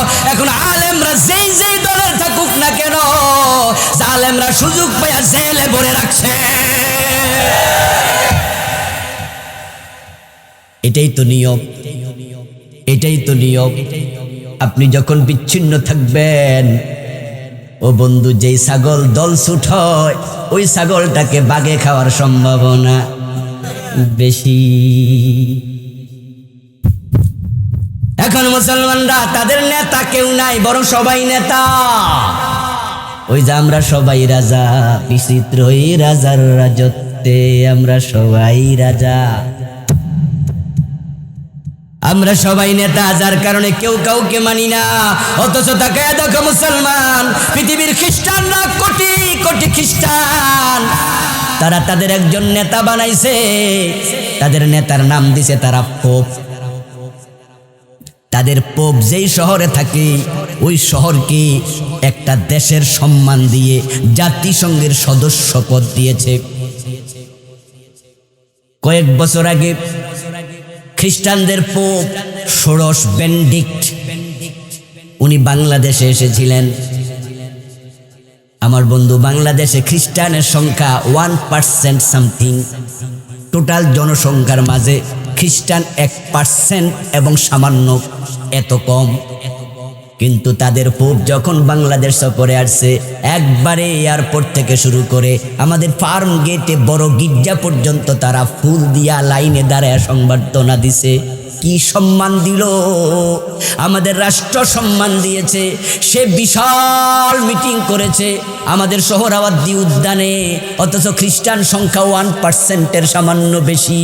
তাদের পোপ আসছে, পত্রিকার হেডলাইন প্রতিদিন হয়েছে, নিউজ চ্যানেলগুলো পাগলের মতো দৌড়াইছে, খ্রিস্টানদের পোপ এসেছে, তারা একমত তাদের নেতাকে সম্মান দিতে, তাই পুরা দেশ পর্যন্ত নিউজ করেছে, সব চ্যানেল পাগল হয়েছে। কিন্তু কাবার ইমাম বাংলাদেশে এসে গোপনে চলে যায়, দেশে একটা চ্যানেল নিউজও করে না। অথচ আমরা 92% মুসলমান, কাবার ইমাম মানি তা আমাদের সবার নেতা, ঠিক না? সবার নেতা। কারণ তোমরা তো কাবার ইমাম আমাদের কি, আমরা তো এর নেতা মানি না। সৌদি আরবের গভর্নমেন্ট কাবার একজন ইমামের ছাত্র মদিনা বিশ্ববিদ্যালয় মক্কা উম্মুল কোরআন ইউনিভার্সিটিতে পিএইচডি করছে। এইবার এই গত হজে, আপনার গত হজে না, গত রমজানে আমি গেলাম। সেখানে ঢোকার সময় প্রায় সময় দেখি ওই যে কবুতর চত্বর একটা আছে, বাঙালি হাজিরা বেশি থাকে ওই দিকে, মিসপালা রোড বলে, ঢুকতেই প্রায় দেখি ব্লক করে দেয়। তো ওই লোকটা আমার সাথে অনেক সময় দিয়েছে। আমি তার একবার বললাম যে ভাই বিরক্ত লাগতেছে, এখনো তো অনেক খালি, ব্লক করে দিছে, 1 মাইল ঘুরে ঢোকা লাগে, এগুলো কি? আরে যদি জায়গা ফাঁকা না থাকতো ব্লক করে দাও, ঢুকতে দিও না, হাজিরা যেখান দিয়ে খালি আছে ওখান দিয়ে যাক। কিন্তু আমরা দেখতে পাচ্ছি ওই যে খালি, বিশাল জায়গা খালি, আর ইফতারের সময় হয়ে গেছে, এখন যদি ব্লক করে দেয়, ইফতার করতে যাবো 1 মাইল ঘুরে ও কোনায় দিয়া, রাস্তায় তো ইফতারের টাইম। তো আমি বিরক্ত হয়ে বললাম এগুলো কি শুরু করতে পুলিশ? তখন ওই ছেলে বলতেছে কাবার প্রধান ইমাম, নাম বললাম না, নাম জানেনি আপনারা, যার তেলাওয়াত বিশ্বব্যাপী সমাদৃত, তো বলছে প্রধান ইমাম যিনি, তিনি উম্মুল কোরআন ইউনিভার্সিটির শিক্ষক, প্রফেসর, উনার অধীনে আমি লেখাপড়া করে পিএইচডি করছি। একদিন উনাকে বললাম যে স্যার, পুলিশগুলো হাজিদেরকে মাঝে মাঝে খুব কষ্টে ফেলে দেয়, অযথা রেড ব্লক দিয়ে দেয়, লোক ঢুকতে পারে না, অথচ খালি আছে, এই বিষয়ে আপনি কিছু বলুন, আপনি কথা বললে তো আপনি তো সবার লিডার। তখন কাবার প্রধান ইমাম বলতেছে পুলিশ কি আমার কথায় চলে নাকি? আমি কেডা? আরে পুলিশ তো আমার কথায় চলে না, আমি তো পুলিশ চালাই না, আমি কেডা? এর মানে কি দাঁড়ালো? কাবার ইমামরা পুলিশের নেতা মানে না, আমি আপনারে মানি না, আপনি আমারে মানেন না, মুসলমানের কোনো নেতা নাই, তাই প্রতিবাদ করার লোক নেই।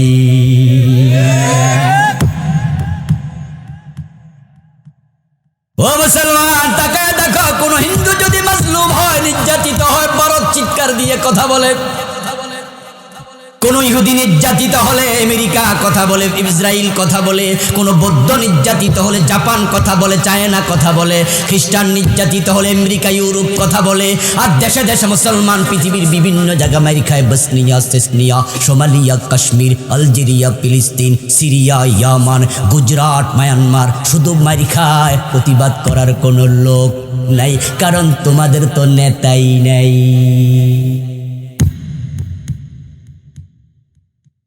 তোমাদের নেতারা আছে তোষণ ব্যস্ত, তেল দেয়াতে ব্যস্ত, তাই আমেরিকার কাছে মাথা নত করে, তোমাদের কোন নেতা ভারতের কাছে মাথা নত করছে।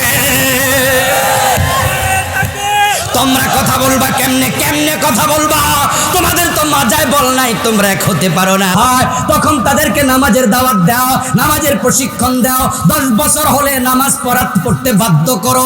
7 বছর বয়সে বাচ্চা কি পাকনা হয়ে যায় নাকি, বুড়া হয়ে যায় নাকি? 7 বছরের বাচ্চা তো দুষ্টামি করবেই, তোমার মনোযোগ নষ্ট হয় কেন? এরকম হালকা মন নিয়ে মসজিদে ঢুকছো কেন? হ্যাঁ বন্ধু, একথার অর্থই নয় বাচ্চারা দুষ্টামি করে পরিবেশ নষ্ট করুক, বরং যে বাচ্চা দুষ্টমি করছে আপনি ওই বাচ্চারা নামাজের পরে কাছে ডেকে কপালে একটা চুমু দেন, দিয়ে আস্তে করে বলে দেন বাজান মসজিদে দুষ্টামি করিও না। পরের দিন যাইতে পকেটে লজেন্স নিয়ে যান, যে বাচ্চা দুষ্টমি করে তাকে ডেকে এনে জড়াইয়া ধরে একটা লজেন্স হাতে দিয়ে বলবেন কালকে যদি মসজিদে এসে দুষ্টামি না করো 2টা লজেন্স দেব। দেখবেন বাচ্চা লজেন্স পাইয়া আস্তে করে থেমে যাবে, পরবর্তী প্রজন্ম নামাজি হতে শুরু হবে। এটা হলো ডাক্তারের কাম। এই জন্য আপনারা এমন ফতুয়া দেবেন না যে ফতুয়া ভাঙ্গন তৈরি করবে। ঐক্যের জন্য কাজ করো, ঐক্যের জন্য কাজ করো, ঐক্যের জন্য কাজ করবেন না। আলিয়াওয়ালা মাইর খাইলে কৌমিওয়ালা মুস্কি হাসে, কৌমিওয়ালা মাইর খাইলে আউলিয়াওয়ালা হাসে, অমুক মাইর খাইলে তমক হাসে, অমুকের পিঠায় আল্লাহর গজব আইছে, মাইর তো খাবেই। কয়দিন পরে নিজে মাইর খাইয়া আল্লাহ আমারে পরীক্ষা করতেছে। আজিব ফতুয়া রে, আজিব ফতুয়া। ওদের মায়ের দিকে কয় গজব, আর নিজেরটারে কি কয়, এটা আমার ইমানদার তো এই জন্য পরীক্ষা করতেছে। তো ওটা গজব ছিল না। এত আত্মতুষ্টি ভালো নয়, বরং আমরা সকলে মৌমাছির গুণ অর্জন করব। 3 নাম্বার ভালো গুণ হলো মৌমাছি ফুলে ফুলে যায়। ফুল আছে যেখানে মৌমাছি সেখানে। শুধু গোলাপ ফুলে যায়, টগর ফুলে যায় না। শুধু টগর ফুলে যায়, বেলি ফুলে যায় না। লক্ষ্য করুন কত বড় নিদর্শন আমাদের জন্য মৌমাছির ভিতরে আছে। গোলাপ ফুলেও যায়, টগর ফুলেও যায়, বেলি ফুলেও যায়, সরিষা ফুলেও যায়। কারণ সব ফুলে যাওয়ার কারণে 1 মাসের ভিতরে মৌচাকটা ভরে যায়। কোনো গোলাপ, কোনো মৌমাছি যদি সিদ্ধান্ত নিত, মৌরানী বলে দিত দেখো গোলাপ ছাড়া কোনো ফুলে যাইবা না, তাহলে 2 মাস 3 মাস চলে যেত, মৌচাক ভর্তি হতো না। আজকে এলেমের মৌচাক খালি মুসলমান, কারণ তারা ওয়াজ শোনার আগেও টুপি পাঞ্জাবি দেখে যায়। কিছু লোক আছে পাঞ্জাবি গায়ে দেবে, কলার দেবেন, আচ্ছা দিয়েন না কলার, তো না দিয়ে এখানে একটা গুটলি মারে। তো মারার পরে এবার বুঝায় যে এই দরবারের এই হলো পাঞ্জাবি। এখন এবার ওখানকার মুরিদরা আগে যায় তাকায় দেখে আজকে যে বক্তা দেই পাঞ্জাবি, আরে না না কলার আছে, উনি আমাদের দরবারের না। এখন টুপি দেখা, পাঞ্জাবি দেখা, পাগড়ি দেখা, গুট্টি দেখা আমরা আলাদা হই। অথচ এলেম আছে যেখানে, তুমি যাইবা সেখানে।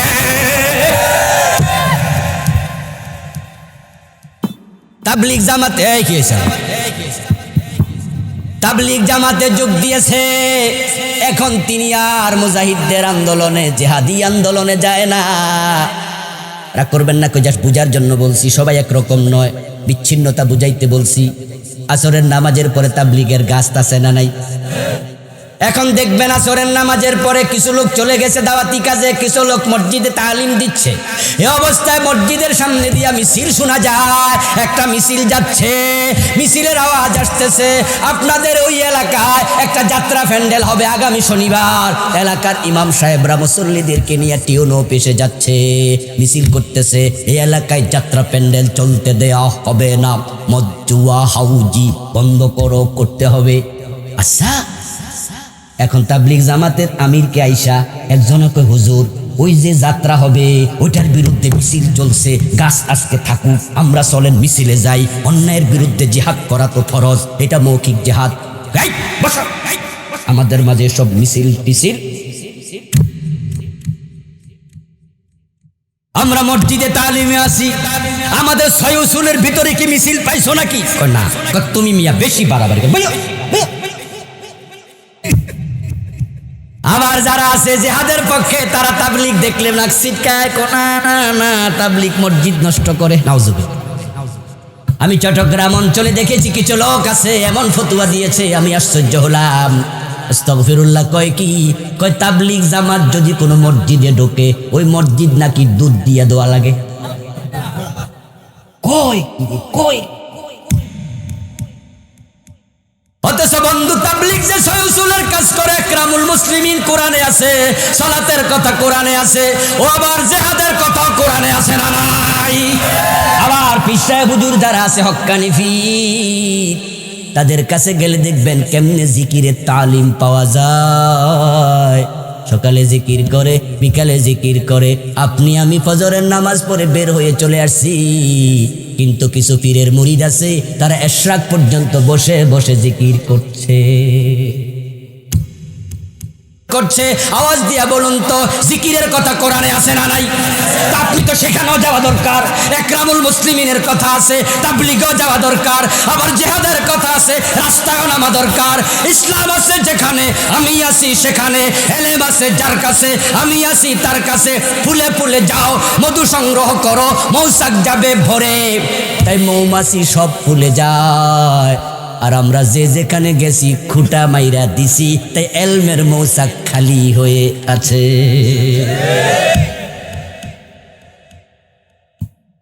এই জন্য গোড়ামি বাদ দেন, গোড়ামি বড় খারাপ জিনিস।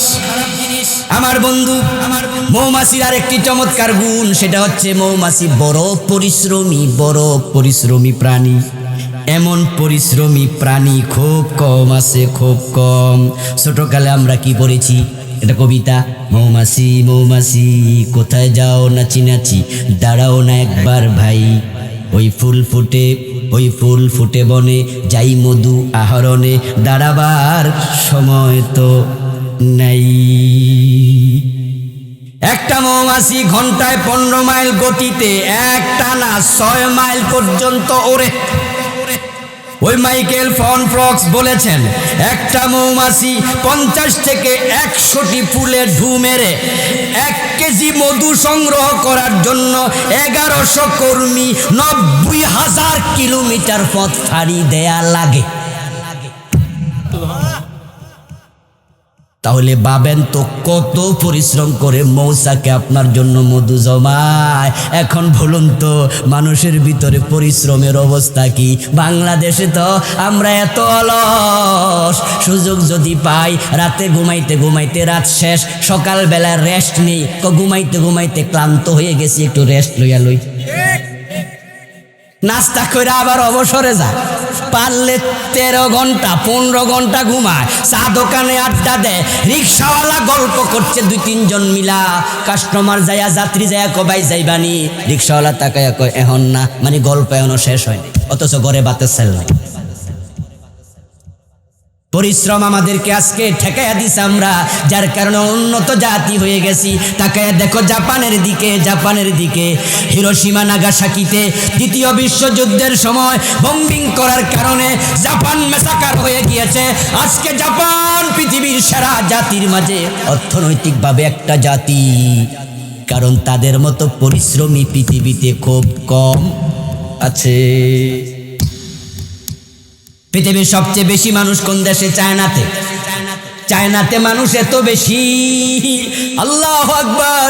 বলুন তো চায়না গরিব না ধনী? এত পরিশ্রমী তারা কল্পনা করতে পারবেন না। পরিশ্রমে ধন আনে, পুণ্যে আনে সুখ। এরপরে কি আছে? হ্যাঁ, অলসতা দারিদ্র আনে, পাপে আনে দুঃখ। আর এগুলো তো মানুষ বানাইছে অভিজ্ঞতা থেকে। মৌমাছির মাঝে পরিশ্রম আছে, পরিশ্রম করতে শিখতে হবে। লাকাদ খালাকনাল ইনসানা ফি কাবাদ। বাংলা উত্তর, আল্লাহকে আমি মানুষকে পরিশ্রমের জন্য বানাইছি, পরিশ্রমের ভিতরে বানাইছি। মানুষ কাজ করতে হবে। মৌমাছি থেকে গুণগুলো শিখবেন। এবার আল্লাহ ওই মৌমাছি নামক সূরার 36 নম্বর আয়াতে বলে, আমি যোগে যোগে নবী পাঠাইছি, রাসূল পাঠাইছি মানুষের কাছে। এমন কোন জাতি নাই যেই জাতি নবী পায় নাই, সব জাতির কাছে আমি নবী পাঠাইছি। এখন আমাদের একজন নবী আছে না নাই? আমরা পেয়েছি দুনিয়ার সবচেয়ে সেরা নবী। এখন আল্লাহ কয় আমি কেন নবী পাঠাইছি? শোনো, আমার সব নবী আমার কাছ থেকে একটা মেসেজ নিয়ে দুনিয়ায় গেছে। আপনারা একটু আওয়াজ করে বলুন তো আল্লাহ কয়জন? এইটা কিন্তু ইমানের প্রশ্ন, চুপ থাকবেন না, জোরে বলুন আল্লাহ কয়জন? 3 আল্লাহ বলার মতো লোকও আছে না নাই? লা তাকুলু সালাসা। কোরআনে আল্লাহ বলেন 3 খোদা বলিও না। খ্রিস্টানরা বলে আকাশ একজন খোদা, জমিনে আছে 2 জন, একজনের নাম ঈসা, আরেকজনের নাম মেরি। নাও, হযরত মারিয়ামও নাকি খোদা, ওনার ছেলে ঈসাও নাকি খোদা, আবার আসমানে আছে আরেকজন। কিন্তু আমাদের আকীদা এটা নয়, এজন্য আমরা আকীদা ক্লিয়ার করতে চাই। জোরে বলুন আল্লাহ কয়জন? আমার সাথে বলুন কুল হুয়াল্লাহু আহাদ। এক আল্লাহর পক্ষ থেকে যেহেতু সব নবী এসেছে, সেজন্য নবীদের দাওয়াতের মাঝে কোনো অমিল নেই। লাকাদ বাসনা ফিল কুল্লি উম্মাতির রাসূলা আন ইবুদুল্লাহ ওয়াজতানিবুত তাগুত। আমি অবশ্যই জমিনে সব জাতির কাছে রাসূল পাঠাইছি। রাসূলরা একটা দাওয়াত দিয়েছেন, ওই দাওয়াতটা ছিল তোমরা আল্লাহর ইবাদত করো এবং তাগুতের গোলামি করিও না। ইবাদত করো কার? জোরে বলেন কার? গোলামি করো না কার? তাগুতের। তাগুত ওয়াজতানিবুত তাগুত, বুঝতে হবে কিন্তু এটা নবীদের দাওয়াত, হালকা করা যাবে না, অবুঝ থাকা যাবে না। অবুঝ থাকলে উপায় নাই। দাওয়াত একটা, অংশ দুটা। প্রথম অংশ ইবাদত করো আল্লাহর, ওয়াজতানিবুত তাগুত। দ্বিতীয় অংশ হলো এবং তাগুতের সাথে সম্পর্ক ছিন্ন করো। অংশ কয়টা? দাওয়াত কয়টা? কালেমা আমাদের ঈমান, 5 কোটির 1 কোটি। ইসলামের রোকন কয়টা? প্রথম কোটির নাম ঈমান, কিন্তু ঈমানের অংশ 2টা। একটা হলো আল্লাহ ইলাহা ইল্লাল্লাহ, আরেকটা কি? মুহাম্মাদুর। এখন কেউ যদি একটা অংশ মানে আরেকটা না মানে, ঈমান আছে না গেছে? ঈমান একটা খুঁটি, অংশ তার 2টা। একটা হলো আল্লাহ ছাড়া ইলাহা নাই, আর একটা হলো মুহাম্মদ আমার রাসূল। কেউ যদি কয় আল্লাহরে মানি মুহাম্মদ রে মানি না, ওইটুকু মাইনা কোনো লাভ নাই। 2টা অংশ 2টাই মানতে হবে। এখন নবীদের দাওয়াত একটা, অংশ হলো 2টা। ইবাদত করো আল্লাহর, তাগুতের সাথে সম্পর্ক রেখো না। এখন তাগুতের সাথে সম্পর্ক রাখতেছে এমন লোক বাংলাদেশে হাজার হাজার লাখ লাখ আছে, যারা আল্লাহর ইবাদত করে আবার তাগুতের কাছে মাইয়া বিয়া দেয়। আল্লাহর ইবাদত করে তাগুতের খালাতো ভাই বানায়, আল্লাহর ইবাদত করে তাগুতের মিছিল করে, আল্লাহর ইবাদত করে তাগুতের কর্মী হয়। তাগুতের সাথে সম্পর্ক রাখলে তুমি মুমিন হইতে পারবে না। তাই আল্লাহর ইবাদত শুধু নয়, সাথে তাগুতের সাথে সম্পর্ক ছিন্ন করার সিদ্ধান্ত তোমাকে নিতেই হবে। এখন তাগুতের সাথে সম্পর্ক ছিন্ন করতে হলে তাগুত চিনা দরকার আছে না নাই? তাগুত হলো সেই শক্তি, যেই শক্তি আল্লাহর আইন মানে না, মানুষরে মানতেও দেয় না। আল্লাহর আইন হলো চোর ধরে হাত কাটো। আচ্ছা, আমরা যদি আগামীকাল কোনো চোর ধরি, আপনার চেয়ারম্যান সাহেব ধরে আইনা বোর্ড অফিসে ওনার অফিস হাত কাইটা দেয়, পত্রিকাওয়ালারা নিউজ করার পরে উনাকে সবাই ধন্যবাদ দিব, সাথে সাথে তামাম দেশে হট্টগোল লাগা যাইব। চেয়ারম্যান সাহেব এটা করলো কি? জবাব দিতে হুঁশ থাকবে না। অথচ উনি যদি জবাব দেয়, আমি কোরআনের অমুক নম্বর আয়াত কায়েম করছি, মুসলমান বলা উচিত ছিল দারুণ। কিন্তু সবাই উনারে ধরবে, কারণ ব্রিটিশ আইনে দেশ চলে, ওরাই হলো তাগুত। তুমি তাদের সাথে সম্পর্ক রেখে আল্লাহর গোলাম হতে পারবা না।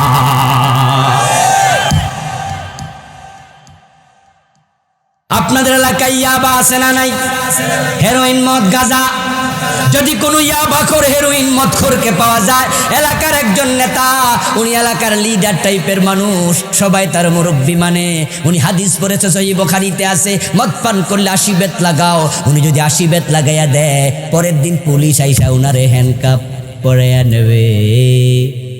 উনি সহিহ বুখারী খুইলা বলবে, দেখেন তো এই সহিহ বুখারীতে আছে, আমি তো লিডার এলাকার, তাই আমি 80 বেত লাগাইছি। ব্যক্তিটা আমল করবে না, এটা নেতারা আমল করবে, তো আমি তো এলাকার নেতা। তখন তারা বলবে, আমাদের দেশের আইনে আছে, মদখোর ধরে জেলে দাও, তুমি 80 বেত লাগাইছো কেন? উনি বলল, এটা ইসলামের আইনে আছে। কইটা বাংলাদেশে চলে না, এখানে ব্রিটিশ আইন চলে। যারা ব্রিটিশ আইনের পক্ষে, তারাই হলো তাগুত। তাদের সাথে সম্পর্ক রাখলে ইমানদার হওয়া যায় না।